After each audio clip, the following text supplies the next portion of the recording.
Antônio Rodrigues Cardoso tem 67 anos e já passou por várias experiências culturais. Nosso entrevistado de hoje no programa Gente em Destaque é compositor, poeta, escritor e, claro, por conta disso, membro da Academia Jacareiense de Letras.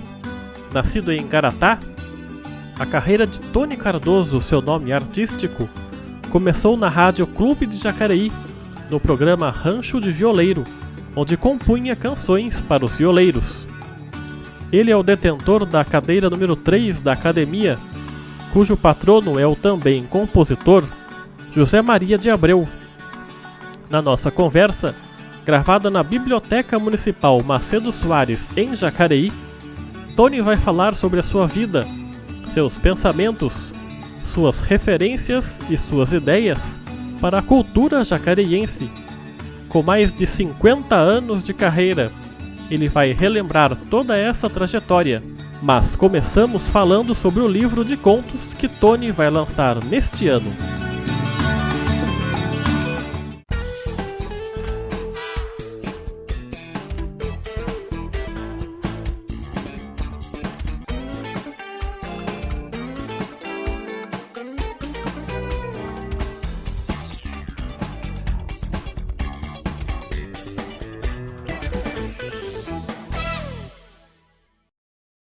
Bom, senhor Tony Cardoso, obrigado pela sua presença aqui no nosso programa.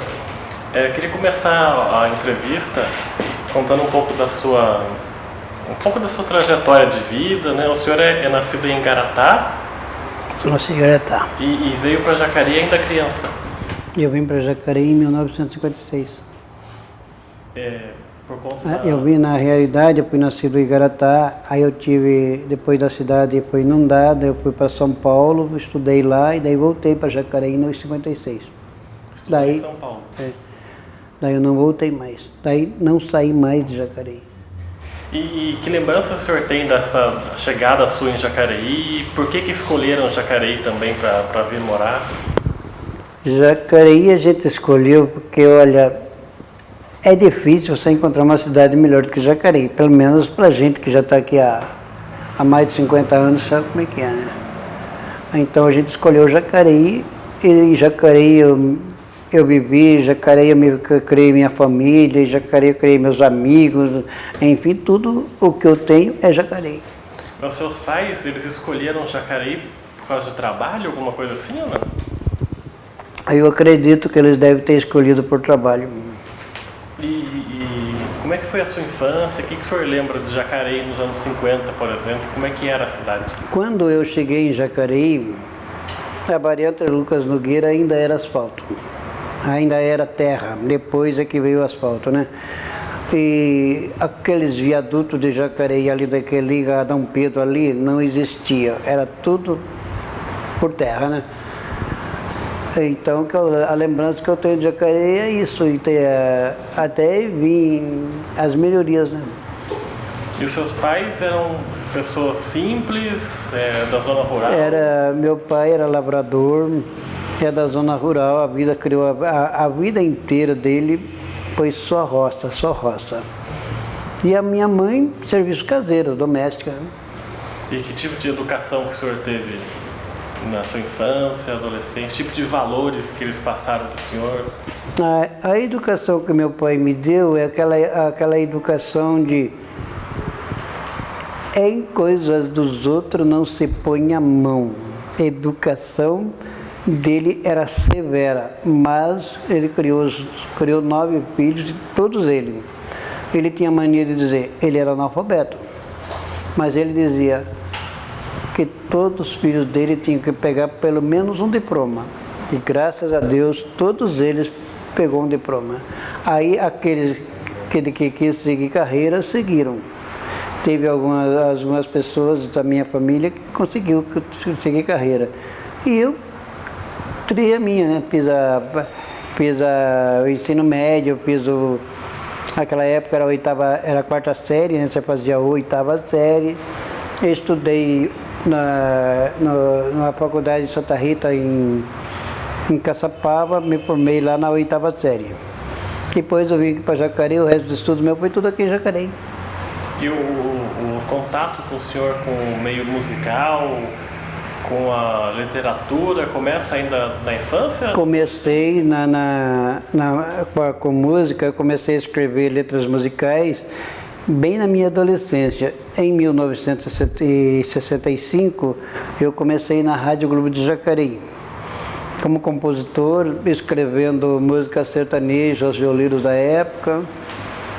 Aí, quando foi em 1969, eu tive a minha primeira letra musicada, que foi radiofonizada pela dupla Galiano e Ás de Ouro.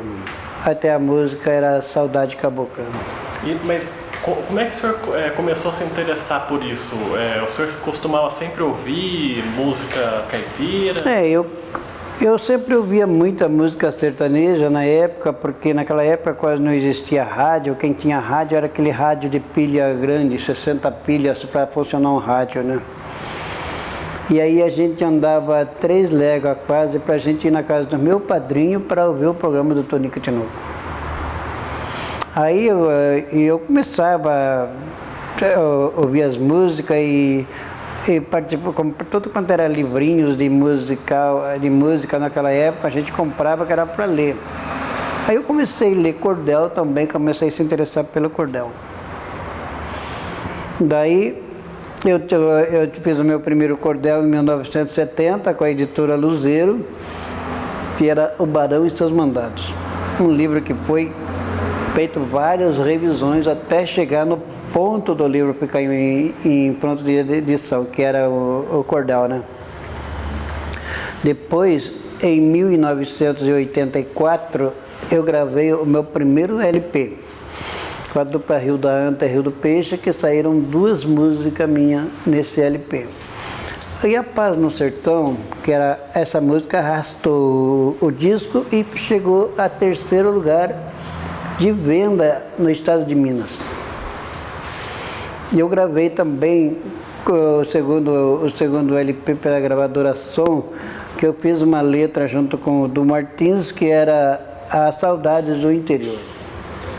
E essa Saudades do Interior ficou sendo a abertura do programa no estado do Paraná. Tinha um programa numa rádio no Paraná, e esse Saudades do Interior ficou sendo o prefixo musical do programa, Saudades do Interior. Aí depois, em 86, eu gravei o outro LP com a dupla que gravou a primeira vez, gravei mais 5 músicas com eles. Aí depois daí não parei mais, depois acabou o vinil, aí eu passei a participar de gravações de CD. E eu tenho hoje, eu acho que eu tenho uns 4, 5 CD gravados com participação, mas tudo como compositor. E vamos voltar um pouquinho então para essa época do comecinho da sua carreira, que o senhor falou que ia na casa do seu padrinho para escutar o programa do Tonico e Tinoco. Que outras referências o senhor teve nessa época, além do Tonico e Tinoco? Tinha mais outros cantores que o senhor gostava? Ou naquela época tinha, que além do Tonico e Tinoco tinha os Batutas do Sertão, que era Raul Torres, Florencio e Castelinho. E aquilo era uma maravilha, porque não existia o que existe hoje no meio musical, né? Então, o que mais se ouvia era modão sertanejo mesmo, raizão mesmo, né? Então, a gente começou a tomar conta pelo gosto disso aí, tomar gosto pela música sertaneja raiz. Tanto é que hoje eu estou no meio musical, participei além de várias gravações, várias composições. Hoje tem mais de 300 letras musicadas por aí afora com as duplas da região.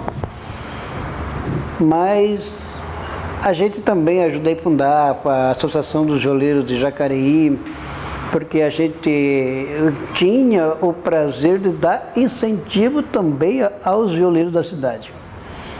E eu acabei ficando 12 anos na Associação dos Violeiros, que foi fundada pelo Sebastião Martins, e eu participei na criação, para escrever o estatuto, então toda a documentação que era feita para a Associação dos Violeiros, eu trabalhei nela.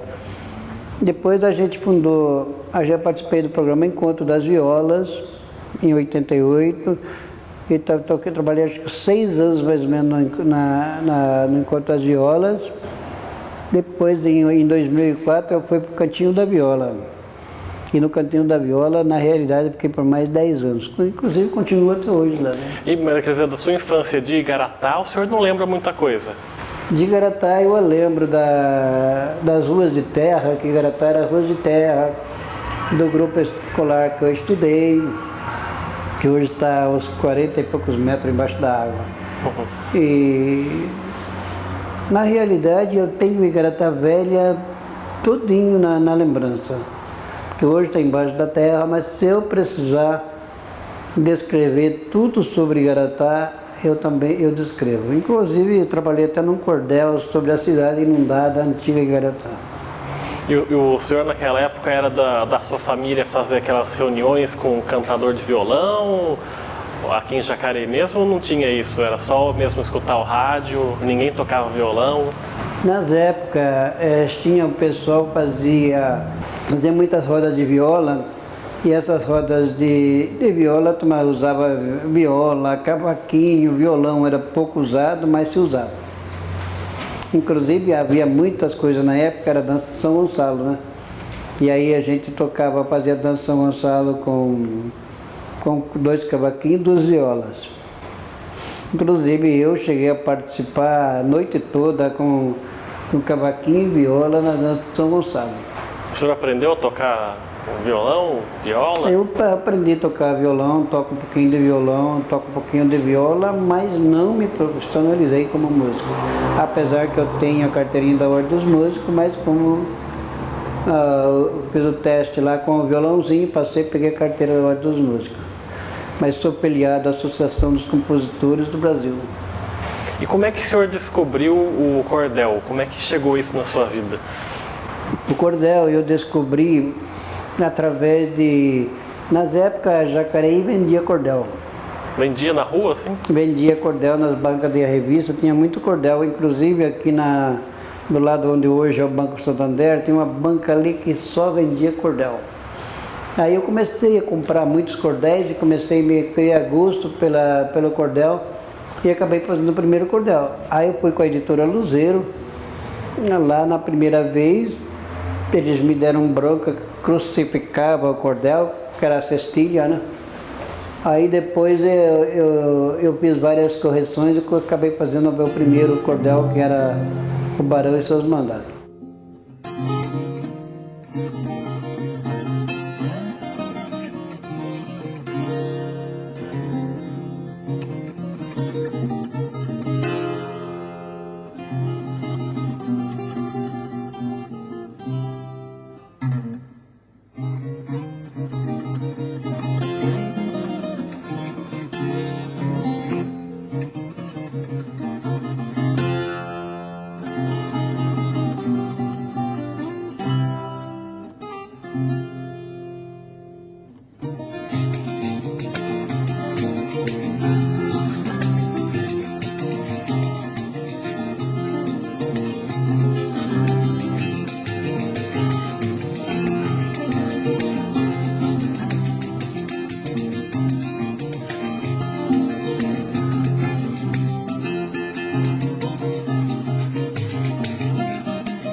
Aí depois, a partir daí eu escrevi vários cordéis. Hoje eu tenho mais de 100 cordéis escritos. Quando foi na década de 90, eu fiz o meu primeiro cordel. Aliás, eu fiz um cordel chamado Homenagem à Turma Noturna. E esse cordel foi publicado pela revista Panorama. E aí essa revista atravessou fronteiras e chegou no México. Aí eu recebi um telegrama do México pedindo autorização para ser publicada no México. Eu peguei, autorizei, foi feito naquela época da catástrofe lá no México. E aí eu continuei. Depois eu fiz vários cordéis, como o Sapo que me levantou uma cidade, a Filha da Mendigante, e aquele... a Menina do Esgoto, bastante sucesso também. Comecei a fazer palestra em escolas para as crianças, para escrever, para ensinar como se fazia o cordel em cestilha, ou septilha, quando estou colocando as 7 sílabas em cada verso, entendeu? Então, eu continuei disso aí. O meu último cordel que eu fiz foi... Eu fiz a Lei do Rafael e depois eu fiz o Sábio Escritor. Hoje eu estou trabalhando na Mulher Interesseira. Está praticamente quase pronto. E quando a gente fala em cordel, a gente lembra muito do Nordeste, né? Do Brasil, Pernambuco. Minha primeira música que eu fiz foram 15 dias de esgoto. E depois eu fiz, além de várias músicas, a minha primeira música musicada foi A Saudade Cabocla.